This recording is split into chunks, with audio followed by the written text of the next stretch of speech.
ಧರ್ಮಸ್ಥಳದ ವಿಚಾರ ಭಾಳ ಸೂಕ್ಷ್ಮವಾಗಿರ್ತಕ್ಕಂಥ ವಿಚಾರ.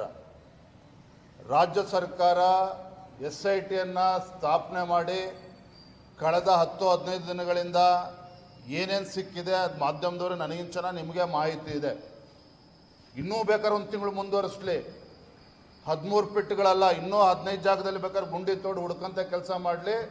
ಸತ್ಯ ಹೊರಗೆ ಬರಬೇಕು ಅಂತಕ್ಕಂಥ ಅಭಿಪ್ರಾಯ ರಾಜ್ಯದ ಜನತೆಗೂ ಕೂಡ ಇದೆ. ಆದರೆ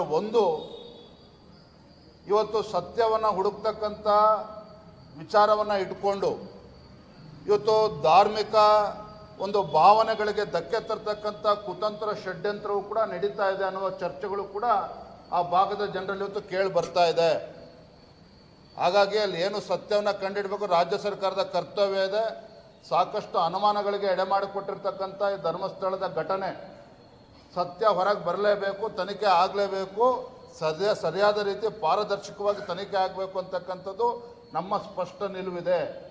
ಆದರೆ ತನಿಖೆ ವಿಚಾರವನ್ನು ಇಟ್ಕೊಂಡು ಅಲ್ಲಿ ಹಿಂದೂಗಳ ಅಥವಾ ಧಾರ್ಮಿಕ ಒಂದು ಭಾವನೆಗಳಿಗೆ ಧಕ್ಕೆ ತರ್ತಕ್ಕಂಥ ಕೆಲಸ ಮಾಡಿದರೆ ಖಂಡಿತ ಅದನ್ನು ನಾವು ನೋಡ್ಕೊಂಡು ಸುಮ್ಮನೆ ಕೂರ್ತಕ್ಕಂಥ ಪ್ರಶ್ನೆನೇ ಇಲ್ಲ.